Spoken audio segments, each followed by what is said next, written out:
While many Nigerians are watching the shifting alliances and political maneuvering in Abuja, a quieter but deeply significant development has been unfolding hundreds of kilometers away in the forests, highways, and towns of the southwest.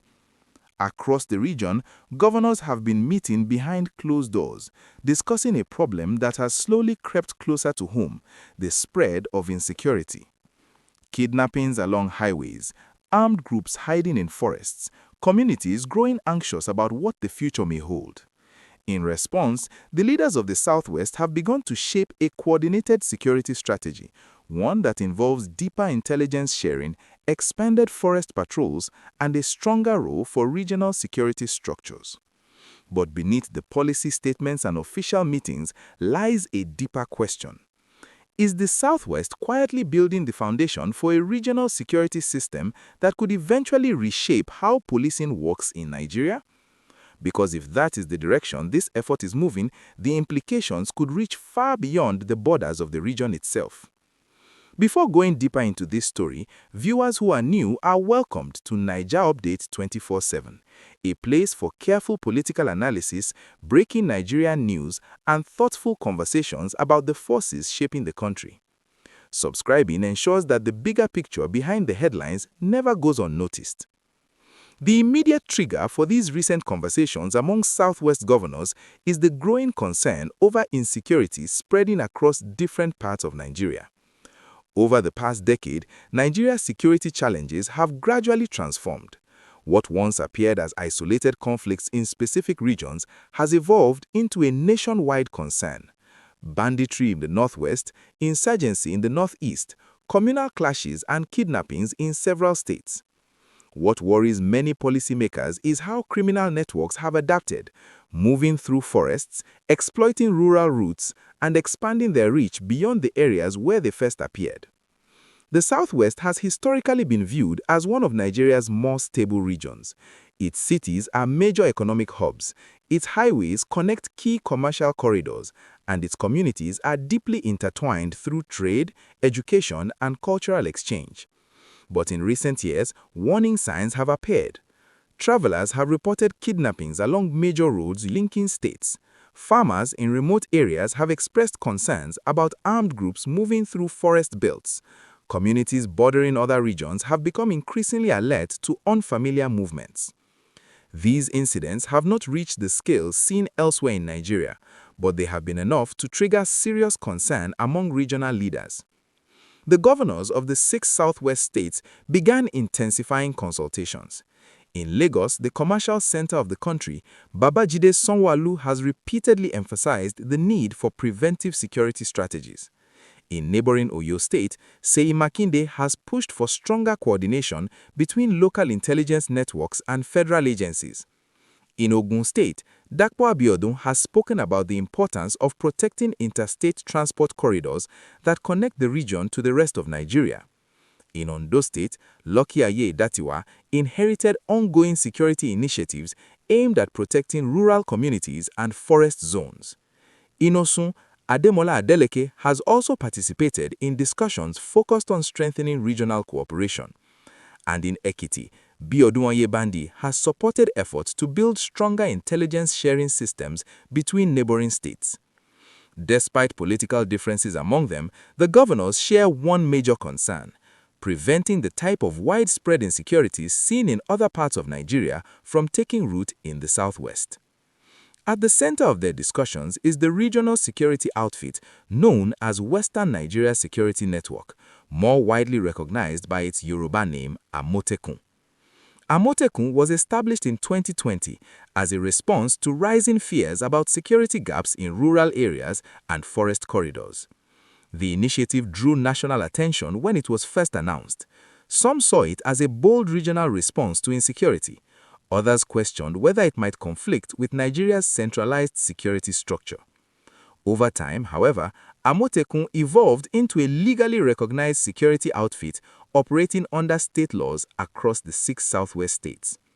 Its personnel often come from local communities, hunters, retired security officers, and individuals familiar with the terrain.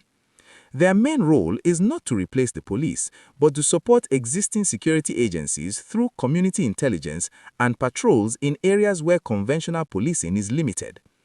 But recent discussions among Southwest governors suggest that the region may be entering a new phase of coordination. Officials have begun talking about deeper cooperation between states. Plans include stronger intelligence sharing systems that allow security information to move quickly across state borders. There is also increasing attention on monitoring forest corridors that stretch across multiple states, areas that security experts believe can sometimes serve as hidden transit routes for criminal groups. Another element of the strategy involves building communication networks that allow rapid coordination between security teams operating in different states. Taken together, these steps suggest something more than a routine expansion of existing security efforts. They point towards a gradual construction of a multi-state security framework, one designed to function within Nigeria's existing constitutional structure while improving regional responsiveness.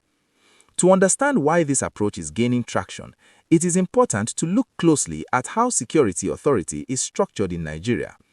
The country operates under a centralized policing system. The Nigeria Police Force is controlled by the federal government. Its command structure flows from national headquarters to state commands, with final authority resting in Abuja. Under this system, governors are officially described as the chief security officers of their states, but in practice, they do not have direct operational control over police commands. When security challenges arise, governors must coordinate with federal authorities to deploy police resources. They may also rely on assistance from the military or other national agencies such as the Department of State Services. For many years, this arrangement has been the subject of intense debate. Supporters argue that centralized policing helps prevent abuse of power by local political leaders. Critics say it limits the ability of states to respond quickly to emerging security threats. The creation of Amotekun in 2020 was in many ways a regional attempt to bridge that gap. By building local intelligence networks and deploying community patrols, the Southwest states hoped to strengthen their security capacity without violating federal law. Now, with governors discussing deeper cooperation across state lines, the region appears to be exploring how far that model can evolve. The new proposals, shared intelligence platforms, coordinated forest monitoring, and regional communication systems could allow the Southwest to function as a more unified security space. For communities living along state borders, this could make a significant difference. Criminal groups often exploit administrative boundaries, moving from one jurisdiction to another to evade detection. A coordinated regional approach could reduce those gaps. But as many observers know, security decisions in Nigeria rarely exist in isolation from politics. Behind every major policy move lies a set of calculations shaped by history, public pressure, and a delicate balance of power within the country's federal structure. The security conversations taking place among Southwest governors are no exception. They reflect a region trying to protect its communities, but they also reveal a broader debate about governance, about how Nigeria's federal system should evolve to meet modern challenges. Because when regional leaders begin coordinating security beyond traditional structures, the implications extend beyond patrols and intelligence networks. They touch on questions that have shaped Nigerian politics for decades. Questions about federal authority, questions about regional autonomy, and questions about how a country as large and diverse as Nigeria can build a security system that protects every community while maintaining national unity. Those questions are now quietly resurfacing, not only in political speeches, but in the practical decisions being made by governors determined to keep their region safe. And as those decisions continue to unfold, one thing is becoming increasingly clear. Security policy in Nigeria is never just about security. It is also about power, responsibility, and the ongoing search for a system of governance capable of responding to the realities of a changing nation. But as the discussions around regional security deepen, the story begins to reveal another layer, one that goes beyond patrols, uniforms, or surveillance systems. This is where the politics becomes impossible to ignore. For decades, the Southwest has been one of the most vocal regions in Nigeria when it comes to debates about federalism and the distribution of power. From the early years after independence to the constitutional conferences that followed military rule, political leaders from the region have repeatedly argued that Nigeria's federal structure concentrates too much authority at the center. Security has always been at the heart of that argument.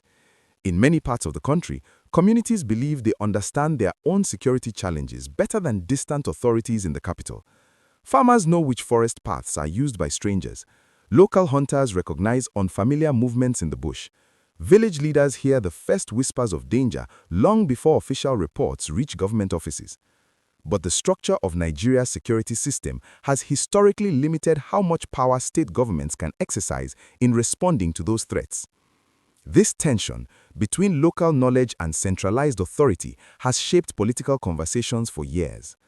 Now, with insecurity becoming one of the defining issues of modern Nigerian politics, the debate has taken on new urgency. Across the country, citizens increasingly judge their leaders based on one simple question: can they keep people safe? It is a question governors cannot afford to ignore. Every kidnapping reported along a highway, every farmer forced to abandon farmland because of fear, every community gathering held in quiet anxiety after sunset, these events slowly shape public confidence in government. For governors, security is no longer just a policy responsibility, it is a measure of political credibility. In that context, the growing coordination among Southwest states begins to look less like an isolated security policy and more like a calculated political response. By strengthening cooperation, governors demonstrate that they are not waiting passively for solutions from Abuja. They are showing their citizens that regional leadership can act. But there may also be a deeper strategic calculation unfolding. The Southwest has long been a testing ground for political ideas that later spread across Nigeria. In the past, reforms in education, local governance, and economic planning first emerged in the region before influencing national policy debates. Security may now be entering that same pattern. What appears on the surface as an effort to improve regional safety could also serve as a practical experiment, a way of quietly testing how decentralized security coordination might work in practice. If a group of states can share intelligence, monitor cross-border threats, and deploy coordinated responses while staying within constitutional limits, it offers a glimpse of what a more decentralized policing model might look like. This possibility forms one of the most intriguing aspects of the current strategy. The Southwest may not be openly redesigning Nigeria's security system, but through practical cooperation, it could be exploring how such a system might function. Another dynamic is also taking shape beneath the surface. Despite belonging to different political parties, the governors of the Southwest have increasingly found common ground when it comes to regional interests. Politics in Nigeria is often intensely competitive. Rivalries between parties can shape policy decisions, alliances, and public messaging. Yet, when security becomes a shared concern, those divisions sometimes fade into the background. Regional cooperation forces leaders to focus on collective priorities, protecting highways, securing border communities, and managing threats that do not respect state boundaries. In doing so, it strengthens the sense that the Southwest, despite its political diversity, still operates as a strategic bloc within Nigeria's larger political landscape. That unity carries implications far beyond security. Regions that coordinate their policies effectively often gain greater influence in national negotiations, whether the issue is constitutional reform, fiscal policy, or resource allocation. When leaders speak with a shared regional voice, their arguments tend to carry more weight in national debates. So this creates another layer of significance around the current security discussions. Improved coordination today could translate into stronger political bargaining power tomorrow. And this is where the story becomes especially interesting, because every move toward regional cooperation inevitably raises questions about how power should be balanced in a federation as complex as Nigeria. At this point in the conversation, many Nigerians begin asking their own questions. If regional security cooperation works in the Southwest, could it spread to other parts of the country? Could northern states develop similar joint strategies for monitoring bandit activity across shared forest belts? Could southern states build cooperative systems to protect coastal communities and major economic corridors? And if such models prove effective, what would that mean for the long-standing debate about state police? Those questions are now quietly theoretical. They strike at the core of Nigeria's ongoing search for a security system that reflects the realities of its geography, population, and political structure. For now, the Southwest strategy remains carefully framed within existing laws. Officials emphasize that Amotekun operates under state legislation and collaborates with federal security agencies rather than replacing them. Its role is to strengthen local intelligence, support patrol operations, and fill gaps where traditional security structures may struggle to maintain constant presence. But public perception does not always follow legal definitions. In the national conversation, some observers worry that regional security outfits could eventually evolve into parallel policing systems. They fear that such forces might become vulnerable to political influence, especially during highly contested elections. Others raise concerns about coordination challenges between federal and regional agencies. Could overlapping responsibilities create confusion during security operations? Could disagreements over authority complicate crisis responses? These are serious questions, and they reflect legitimate concerns about how security institutions should function in a democracy. At the same time, supporters of the regional strategy point to a different reality. They argue that effective security often depends on local knowledge, understanding communities, terrain, and social dynamics in ways that distant institutions cannot easily replicate. From that perspective, regional security initiatives are not a threat to national unity, but a practical tool for strengthening it. Another misconception has also circulated in public discussions. Some narratives suggest that the Southwest security effort is driven by ethnic tensions. Yet, official statements from regional leaders consistently frame the strategy around criminal activity rather than ethnic identity. The focus remains on kidnapping networks, armed robbery, and rural insecurity, problems that affect communities regardless of cultural background. Still, Nigeria's history ensures that discussions about security and identity often intersect in complicated ways. The country's diversity is both its greatest strength and one of its most delicate balancing points. Every major security policy must navigate that reality carefully. Even within the Southwest itself, the picture is more complex than it sometimes appears. Political unity around security does not erase the intense competition that defines Nigerian politics. Governors may cooperate on regional initiatives, but they also operate within separate political calculations, managing relationships with party structures, preparing for future elections, and responding to local expectations. Behind the public statements about unity lies a landscape of competing ambitions, evolving alliances, and strategic positioning. Yet, for now, the shared concern about security has created a rare moment of alignment. A moment when leaders from different states and political backgrounds have chosen to focus on a common challenge. And as the strategy continues to unfold, it leaves Nigerians watching closely. Because what is happening in the Southwest may be more than a regional policy shift. It may be the early stages of a broader national conversation about how Nigeria protects its citizens, how its regions cooperate, and how the balance of power within its federal system continues to evolve. And in a country where history has often been shaped by quiet decisions made long before their consequences become visible, the true significance of this moment may only become clear years from now. Looking forward, the trajectory of the Southwest Security Initiative is anything but predictable. What appears today as a coordinated regional effort could take multiple paths, each carrying profound implications for both the region and Nigeria as a whole. Analysts and insiders are watching closely, trying to interpret the signals hidden in recruitment drives, budget allocations, and interstate meetings. The first scenario is the most straightforward, yet perhaps the most consequential. Amotekun could evolve into a far more sophisticated regional security structure. Today, it operates largely through community patrols and local intelligence networks, relying on personnel who know the forests, highways, and villages intimately. Tomorrow, it could incorporate advanced technology, drones for surveillance, real-time intelligence sharing platforms, and rapid response coordination systems linking all 6 Southwest states. Such an evolution would not only enhance security, but also redefine what it means for a region to take responsibility for its own safety.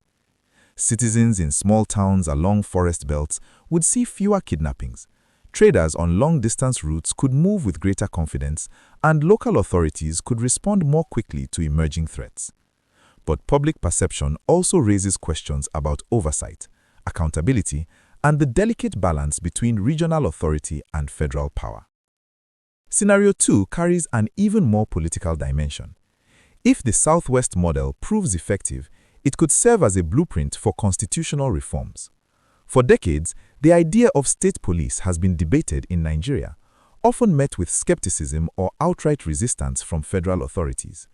Yet here, in practical terms, a decentralized multi-state coordination framework could provide evidence that regional policing, when properly structured, improves security without undermining national unity.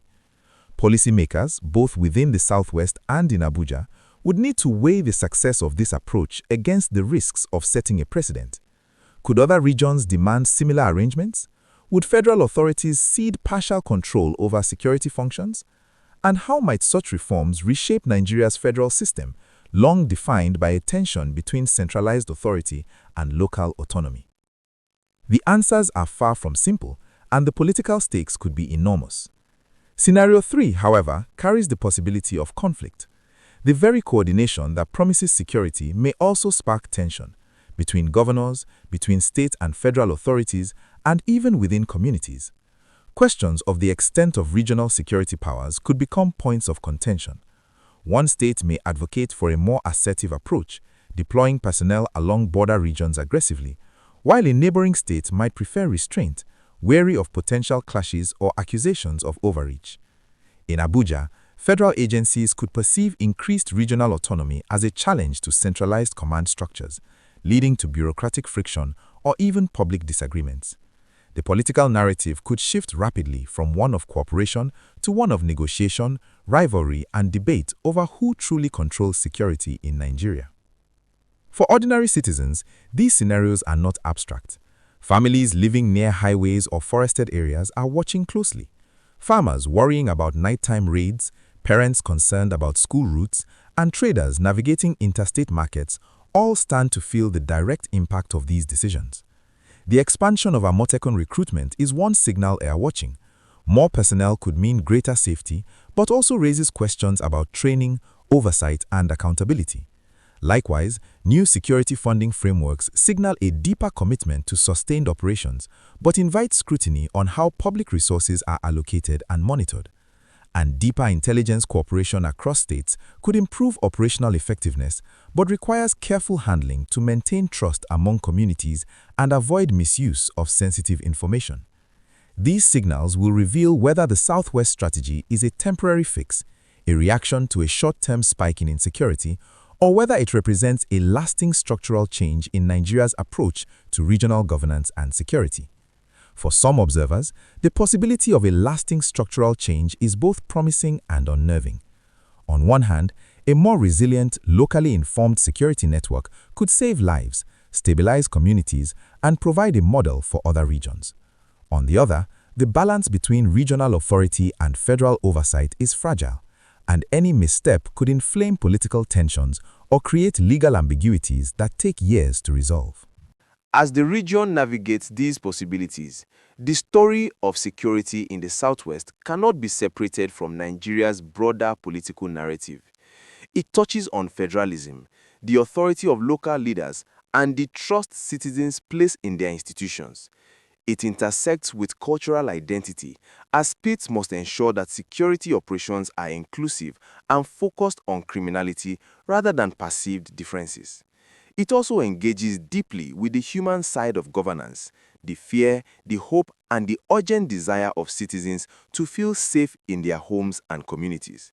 Each patrol, each intelligence report, and each policy decision carries with it the weight of human lives and the trust of the people. Yet, amid these tensions, there is also a remarkable human story unfolding. Leaders who may disagree in political arenas are finding common cause in the simple yet profound goal of protecting their people. Security officers risk their lives in remote forests and on highways. Community members report suspicious activity, trusting that their local knowledge will be valued.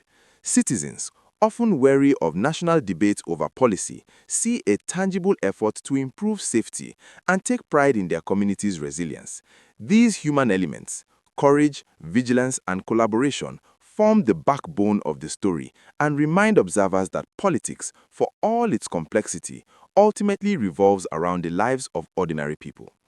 As the Southwest moves forward, several indicators will be critical to watch. Will Amotekun expand its presence while maintaining disciplined oversight? Will interstate intelligence networks function effectively and transparently? Will funding be allocated in a way that sustains long-term operations without creating opportunities for mismanagement? And most importantly, will citizens feel a real difference in their daily lives, or will these policies remain largely symbolic? The answers to these questions will define not only the success of the current initiative, but also the future trajectory of Nigeria's security and governance debates. In the final analysis, the central question remains the one posed at the very beginning. Is the Southwest simply improving coordination among states, or is it quietly laying the groundwork for a new model of regional security, one that could redefine how Nigeria balances federal authority, local autonomy, and citizen protection? The answer may not become clear overnight. Transformative political and security shifts rarely do. But the decisions being made today, in meetings, in policy discussions, and on the ground, are shaping the future of governance, security, and trust in the Southwest, and potentially across the nation. And for Nigerians watching closely, the implications are immediate and real.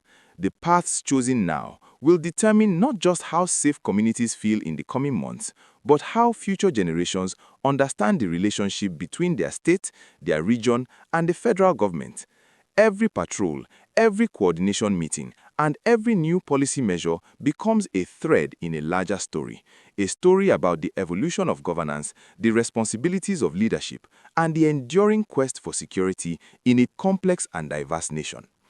If this analysis helped you understand what's really happening behind the headlines, share this video with someone who needs the full picture. Don't forget to like, subscribe, and stay tuned to Naija Update 24/7 for the updates that matter most, where politics, security, and the human story meet.